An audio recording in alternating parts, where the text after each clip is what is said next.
ಇನ್ನು ಮೈಸೂರಿನಲ್ಲಿ white gold ತನ್ನ ಎರಡನೇ ಶಾಖೆಯನ್ನು ಆರಂಭಿಸಿದೆ. ನಗರದ ಅರಸು ರಸ್ತೆಯಲ್ಲಿ ನೂತನ ಶಾಖೆಯನ್ನು ಪದ್ಮಶ್ರೀ ಪುರಸ್ಕೃತ ಪುಸ್ತಕ ಪ್ರೇಮಿ ಅಂಕೇಗೌಡರು ಉದ್ಘಾಟಿಸಿದ್ದಾರೆ.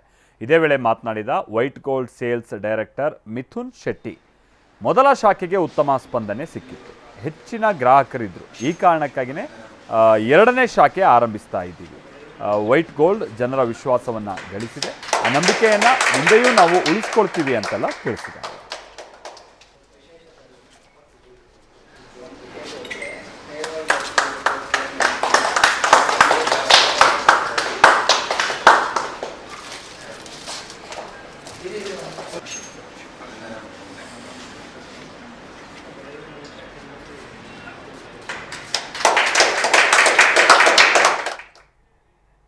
ಸೌತ್ ಇಂಡಿಯಾದ ಬಿಗ್ಗೆಸ್ಟ್ ಗೋಲ್ಡ್ ಬೈಯಿಂಗ್ ಕಂಪ್ನಿ ಆಗಿರೋ ವೈಟ್ ಗೋಲ್ಡ್ ಇವತ್ತು ಅರಸು ರೋಡ್ ಮೈಸೂರಲ್ಲಿ ನಮ್ಮ ಎರಡನೇ ಬ್ರಾಂಚ್ನ ಓಪನ್ ಮಾಡಿದ್ದೇವೆ. ಪದ್ಮಶ್ರೀ ಪುರಸ್ಕೃತರಾದ ಶ್ರೀ ಅಂಕೇಗೌಡರು ಇವತ್ತು ಬಂದು ಈ ಬ್ರಾಂಚನ್ನು ಓಪನ್ ಮಾಡಿದ್ದಾರೆ. ಮೈಸೂರಲ್ಲಿ ಆಲ್ರೆಡಿ ಸರಸ್ವತಿಪುರಮಲ್ಲಿ ನಮ್ಮದೊಂದು ಬ್ರಾಂಚ್ ಇತ್ತು. ಅಲ್ಲಿ ತುಂಬ ಕ್ರೌಡ್ ಆಗ್ತಾ ಇತ್ತು ಆ್ಯಂಡ್ ಕಸ್ಟಮರ್ಸ್ಗೆ ವೆಯ್ಟಿಂಗ್ ಟೈಮ್ ಕಮ್ಮಿ ಮಾಡಬೇಕು ಅಂತ ನಾವು ಇವತ್ತು ಇನ್ನೊಂದು ಬ್ರಾಂಚ್ ಇಲ್ಲಿ ಓಪನ್ ಮಾಡಿರೋದು.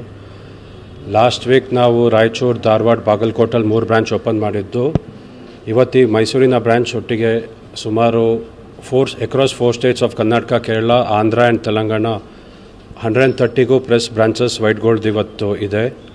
ಸೊ ಯಾವುದೇ ಕಸ್ಟಮರ್ಗೆ ನಿಮ್ಮ ಗೋಲ್ಡ್ ಸೇಲ್ ಮಾಡಲಿಕ್ಕೆ ಮತ್ತು ಅಡ ಇಟ್ಟಿರೋ ಗೋಲ್ಡ್ನ ಬಿಡಿಸ್ಲಿಕ್ಕೆ ನಿಮ್ಮ ಹತ್ತಿರದ ವೈಟ್ ಗೋಲ್ಡ್ ಶಾಖೆಯನ್ನು ಉಪಯೋಗ ಮಾಡ್ಕೊಳ್ಬೋದು.